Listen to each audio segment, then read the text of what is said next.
नमस्कार विद्यार्थी मित्रांनो, अभ्यास मित्र परिवारामध्ये तुम्हा सर्वांचं स्वागत आहे. मित्रांनो, आज आपण 14 मार्च 2026 रोजीच्या चालू घडामोडीचा अभ्यास करणार आहोत.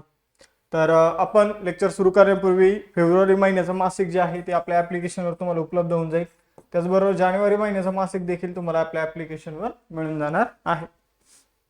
त्याचबरोबर कंबाईन राज्यसेवेसाठी आपण नवीन पूर्वपरीक्षा स्पेशल बॅच सुरू केलेले आहे. कंबाईनच्या आता ऍड येणार आहे, त्यामुळे तुम्ही या बॅचेस जॉईन करू शकता. सुरू करूया आजचं सेशन. मार्च 2026 मध्ये केंद्रीय मंत्रिमंडळाने जल जीवन मिशन डिसेंबर 2028 पर्यंत वाढवण्यास मान्यता दिली आहे. ते कधी सुरू करण्यात आलं होतं? तर जल जीवन मिशन जर आपण बघितलं तर 15 ऑगस्ट 2014 ला सुरू करण्यात आलेलं मिशन आहे. आता त्याला वाढवण्यात आलेलं आहे आणि त्याला जल जीवन मिशन 2.0 असं नाव देण्यात आलेलं आहे. याचा कालावधी डिसेंबर 2028 पर्यंत वाढवण्यात आलेला आहे. हे जे जल जीवन मिशन होतं मित्रांनो, तर त्याची पुनर्रचना झालेली आहे असं थोडक्यात आपण म्हणू शकतो. आपण जर बघितलं तर या अंतर्गत एकूण खर्च 8.59 लाख कोटी रुपये खर्च केला जाणार आहे. सुरुवात 2019 मध्ये झाली होती आणि लक्ष्य जे आहे ते 2024 पर्यंत ग्रामीण भागातील प्रत्येक व्यक्तीला 55 लिटर पिण्याचं पाणी उपलब्ध करून देण्यासाठी हे सुरू करण्यात आलं होतं. तर 2024 पर्यंत टार्गेट काय होतं? ग्रामीण भागातील प्रत्येक व्यक्तीला किती? 55 लिटर प्रतिदिन पाणी उपलब्ध करून देण्यासाठी हे मिशन सुरू करण्यात आलं होतं. मग आता हे जलजीवन मिशन 2.0 जे आहे त्याचं उद्दिष्ट काय आहे हे आपण बघू. डिसेंबर 2028 पर्यंत 19.36 कोटी ग्रामीण घरांना नळाच्या पाण्याची जोडणी देऊन सर्व ग्रामपंचायतींना हर घर जल म्हणून प्रमाणित करणं हा याचा उद्देश आहे. पुढे जाऊया. आपण महत्वाच्या योजना ज्या रिसेंटली सुरू करण्यात आलेल्या आहे केंद्र सरकारमार्फत, राज्यामार्फत, त्यांची माहिती घेऊया. रस्ते अपघातातील पीडितांना वेळेवर वैद्यकीय मदत आणि मोफत उपचार देण्यासाठी पंतप्रधान नरेंद्र मोदी यांनी कोणत्या योजनेला मंजुरी दिली? तर पीएम राहत योजनेला. केंद्रीय मंत्री शिवराज सिंग चौहान यांनी राष्ट्रीय पल्स सेल्फ लायन्स मिशन जे आहे तर ते कुठे सुरू केलेलं आहे? तर सिहोर मध्य प्रदेशमध्ये. गृहमंत्री अमित शाह यांनी लिव्हिंग विलेज प्रोग्राम, लिव्हिंग नाही, हा व्हायब्रंट विलेज प्रोग्राम आहे. ठीक आहे, व्हायब्रंट विलेज प्रोग्राम जो आहे 2.0 त्याचा शुभारंभ कुठे केलेला आहे? तनपूर, आसाम मध्ये. केंद्र सरकारच्या आरोग्य योजनेच्या लाभार्थ्यांसाठी पूर्ण मेडिक्लेम आयुष विमा योजना कोणत्या मंत्रालयाने सुरू केली? अर्थ मंत्रालय. ग्रामीण महिला उद्योजकांच्या उत्पादनांना प्रोत्साहन देण्यासाठी 2026-27 अर्थसंकल्पात कोणत्या नवीन उपक्रमांची घोषणा करण्यात आली? शी मार्ट्स. भारताला औषध निर्माण आणि जैव तंत्रज्ञानात जागतिक महासत्ता बनवण्यासाठी 2026 अर्थसंकल्पात कोणत्या मोहिमेची घोषणा करण्यात आली? बायोफार्मा शक्ती मिशनची घोषणा. लॉजिस्टिक्ससाठी चीनवरील अवलंबित्व कमी करण्यासाठी 2026-27 केंद्रीय अर्थसंकल्पात कोणती योजना जाहीर करण्यात आली? कंटेनर उत्पादन योजना. फायबर लोकल ज्यूट फायबर क्षेत्रात स्वावलंबी बनण्यासाठी 2026-27 केंद्रीय अर्थसंकल्पात कोणती योजना जाहीर करण्यात आली? राष्ट्रीय फायबर योजना. तर या काही रिसेंटली सुरू करण्यात आलेल्या योजना होत्या. बघा, दुसरा प्रश्न. भारतात प्रथमच सर्वोच्च न्यायालयाने कोणत्या व्यक्तीला निष्क्रिय इच्छामरण मंजूर केलं आहे? तर निष्क्रिय इच्छामरण आणि अजून एक प्रकारचं इच्छामरण असतं ते म्हणजे सक्रिय इच्छामरण. तर दोन्ही इच्छामरणात काय फरक आहे? तर निष्क्रिय इच्छामरण म्हणजे एखाद्या व्यक्तीचा जो काही कृत्रिमरित्या आपण त्या व्यक्तीला जे काही अन्न वगैरे देतो, पौष्टिक गोष्टी देतो. समजा एखाद्या कोमामध्ये गेलेला व्यक्ती असेल आणि त्याला जर आपण अन्न वगैरे कृत्रिमरित्या त्याच्या शरीरामध्ये आपण देत असेल तर त्याला ते अन्न पुरवठा वगैरे बंद करणं आणि मग त्यानंतर त्याचा मृत्यू होतो, याला काय म्हटलं तर निष्क्रिय इच्छामरण म्हटलं जातं. आणि दुसरं असतं सक्रिय इच्छामरण.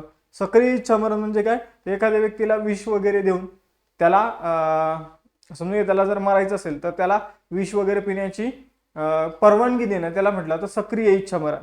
आपण जर बघितलं भारतात प्रथमच सर्वोच्च न्यायालयाने कोणत्या व्यक्तीसाठी निष्क्रिय इच्छामरण मंजूर केलं? तर हरीश राणासाठी निष्क्रिय इच्छामरण जे आहे ते मंजूर करण्यात आलेलं आहे. सर्वोच्च न्यायालयाने 13 वर्षापासून कोमात असलेल्या 31 वर्ष हरीश राणा यांना निष्क्रिय इच्छामरण मंजूर केलेलं आहे. सर्वोच्च न्यायालयाने common cause versus union of India खटल्यात 2018च्या निकालाचा हवाला दिला, ज्यामध्ये सन्मानाने मरण्याचा अधिकार पण मान्य केलेला आहे. निष्क्रिय इच्छामरणामध्ये जीवन रक्षक किंवा कृत्रिम पोषण काढून टाकण्याचा समावेश आहे. तर सक्रिय इच्छामरणामध्ये प्राणघातक पदार्थाचे जाणीवपूर्वक प्रशासन म्हणजे इथं जाणीवपूर्वक पदार्थ शरीरात घेणे, ठीक आहे, प्राशन करणे, प्रशासनाने प्राशन करणे, त्याचा समावेश आहे. आपण जर बघितलं तर सक्रिय इच्छामरण भारतामध्ये कसं आहे, बेकायदेशीर आहे. आणि निष्क्रिय इच्छामरण भारतामध्ये आता पहिलेच व्यक्ती आहे हरीश राणा. पुढे जाऊया. तिसरा प्रश्न आहे, मार्च 2026 मध्ये पीटर एल्बर्स यांच्या राजीनाम्यानंतर इंडिगोचे अंतरिम सीईओ म्हणून कोणी पदभार स्वीकारला? तर मागे इंडिगोचा थोडा प्रॉब्लेम झाला होता, सगळे विमानं फ्लाईट वगैरे डिले झाल्या होत्या, तर तो जो काही घोळ झाला होता मागं, आणि ते आपण जर बघितलं तर बरेच दिवस चाललं होतं, तर मग त्यामुळे जर आपण बघितलं तर इंडिगोचे अध्यक्ष आपण जर बघितलं, इंडिगोचे सीईओ जर बघितलं तर पीटर एल्बर्स यांनी आपल्या पदाचा राजीनामा दिला आणि इंडिगोचे अंतरिम सीईओ जे आहे, इंडिगोचे संस्थापक राहुल भाटिया हे बनले आहे. तर इंडिगोचे संस्थापक आणि व्यवस्थापकीय संचालक राहुल भाटिया हे आता अंतरिम सीईओ बनलेले आहेत. डिसेंबर 2024-25 मध्ये मोठ्या प्रमाणावर काय झालं होतं, तर ऑपरेशनल बिघाड झाला होता इंडिगोच्या विमानांच्या बाबतीत. मग आपण जर बघितलं तर त्यामुळे मार्च 2026 मध्ये पीटर एल्बर्स यांनी राजीनामा दिलेला आहे. इंडिगोची स्थापना 2005 ची आहे. 4 ऑगस्ट 2006 ला तिने काम सुरू केलं होतं. मुख्यालय गुरुग्राम हरियाणामध्ये आहे. चौथा प्रश्न आहे, मार्च 2026 मध्ये केंद्रीय मंत्रिमंडळाने कोणत्या राज्यातील मदुराई विमानतळाला आंतरराष्ट्रीय विमानाचा दर्जा देण्यास मान्यता दिली? तर मदुराई विमानतळ जे आहे ते तामिळनाडू मधील विमानतळ आहे. पंतप्रधान नरेंद्र मोदी यांच्या अध्यक्षतेखाली झालेल्या केंद्रीय मंत्रिमंडळाच्या बैठकीत तामिळनाडूतील मदुराई विमानतळाला आंतरराष्ट्रीय विमानतळाचा दर्जा देण्यास मंजुरी देण्यात आलेली आहे. आपण जर बघितलं तर मदुराई हे जे ठिकाण आहे हे मीनाक्षी अम्मन मंदिरासाठी प्रसिद्ध ठिकाण आहे. पुढे जाऊया. पाचवा प्रश्न, कोणत्या राज्य सरकारने ड्रग्सच्या धोक्यांचा सामना करण्यासाठी ऑपरेशन जेरिको सुरू केलं आहे? तर ऑपरेशन जेरिको जे आहे ते मिझोरम सरकारने सुरू केलं आहे. ऑपरेशन जेरिको 1 सप्टेंबर 2025 रोजी सुरू करण्यात आलं होतं. राज्यभरात अंमली पदार्थाची तस्करी वापर नियंत्रित करण्याच्या उद्देशाने अंमली पदार्थाविरुद्धची ही मोठी कारवाई राबवली जात आहे. हे ऑपरेशन पहिलेच आहे, पण आता पुन्हा ते काय करण्यात आलेले, ऍक्टिव्ह करण्यात आलेलं आहे. मिझोरम सरकारचं हे ऑपरेशन आहे. पुढील प्रश्न आहे, मार्च 2026 मध्ये वनस्पतीच्या जाती संरक्षण आणि शेतकरी हक्क प्राधिकरणाने म्हणजे PPVFRA ने कोणत्या राज्यातील नागोरी पान मेथीला पेटंट दिलं आहे? तर नागोरी पान मेथी कोणत्या राज्यातील आहे? तर राजस्थान मधील नागोर या ठिकाणची एक फेमस मेथी आहे. तर आपण जर बघितलं तर राजस्थान मधील नागौर जिल्ह्यातील जगप्रसिद्ध नागोरी पान मेथीला वनस्पती विविधता संरक्षण आणि शेतकरी हक्क प्राधिकरणाने काय दिलेलं आहे? पेटंट मंजूर केलेलं आहे. हे पेटंट बौद्धिक संपदा संरक्षण, वनस्पती जाती आणि शेतकरी हक्क कायदा 2001 अंतर्गत मंजूर केले आहे, जे प्रजनन करते आणि शेतकरी दोघांच्याही हक्काचे संरक्षण करते. पुढे जाऊया मित्रांनो. अभ्यास मित्राच्या वेगवेगळ्या नोट्स तुम्हाला बघायला मिळतील. यासाठी अभ्यास मित्राचा ऍप डाउनलोड करा, त्यावर वेगवेगळ्या बॅचेस सुद्धा आहे. CJ live coupon code use करा म्हणजे तुम्हाला ऍडिशनल डिस्काउंट मिळेल. लेक्चरच्या नोटिफिकेशनसाठी टेलिग्राम चॅनल आणि अभ्यास विषयक रीलसाठी इंस्टाचं पेज फॉलो करायला विसरू नका. पुढे जाऊया. 7वा प्रश्न, भारतीय रंगभूमी आणि चित्रपट सृष्टीतील योगदानाबद्दल कुणाला मेटा जीवन गौरव पुरस्कार 2026 ने सन्मानित केलं जाईल?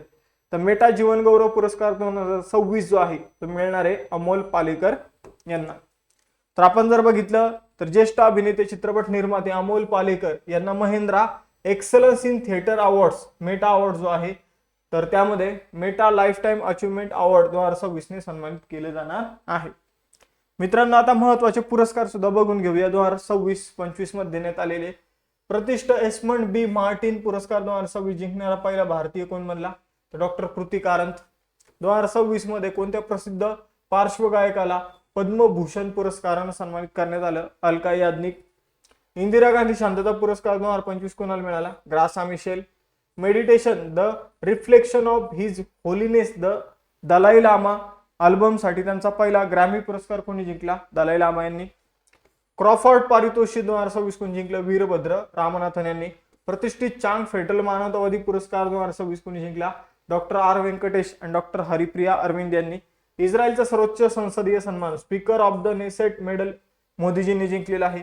BBC Indian sportswoman of the year पुरस्कार स्मृती मानधनाने जिंकला.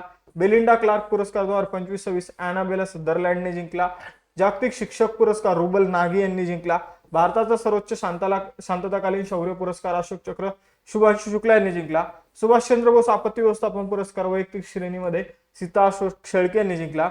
भारत तेंदू हरिश्चंद्र जीवन गौरव पुरस्कार 2026 नमिता गोखले यांनी जिंकलेला आहे. 8वा प्रश्न आहे, अमेरिकेचे राष्ट्राध्यक्ष डोनाल्ड ट्रम्प यांनी 50 वर्षात अमेरिकेतील पहिली मोठी रिफायनरी बांधण्यासाठी कोणत्या भारतीय कंपनीसोबत $300 अब्ज भागीदारी केली? तर अमेरिकेने रिलायन्स इंडस्ट्री सोबत एक रिफायनरी तयार करण्यासाठी $300 बिलियन काय केलेले आहे, एक करार केलेला आहे.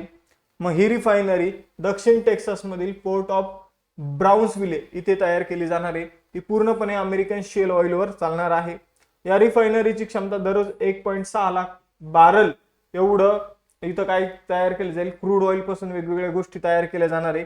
आणि अमेरिकेतील शेवटची सर्वात मोठी रिफायनरी 1977 मध्ये लुईझियाना इथे बांधली गेली होती. पुढे जाऊया. 9वा प्रश्न, युरेशियन बाजारपेठेमध्ये प्रवेश मिळवण्यासाठी भारताने कोणत्या देशाच्या सहकार्याने फार्मा न्यूट्रा ट्रेड कॉरिडॉर सुरू केला? तर युरेशियन म्हणजे युरोप आणि आशिया म्हणजे या बाजारपेठेमध्ये प्रवेश मिळवण्यासाठी भारत आणि उझबेकिस्तानने फार्मा न्यूट्रा ट्रेड कॉरिडॉर जो आहे तो सुरू केलेला आहे. तर भारत आणि उझबेकिस्तानने भारतीय उत्पादनांना कॉमनवेल्थ ऑफ इंडिपेंडेंट स्टेट्स आणि युरोशियन आरोग्य सेवा बाजारपेठेशी जोडण्यासाठी फार्मा न्यूट्रा व्यापार कॉरिडॉर सुरू केलेला आहे. त्यामुळे व्यापार कॉरिडॉरमधून औषधे आणि आरोग्य उत्पादनाची वाहतूक जलद आणि कार्यक्षम पद्धतीने होणार आहे. युरेशिया हा युरोप आणि आशियाने बनलेला एक भौगोलिक खंड आहे.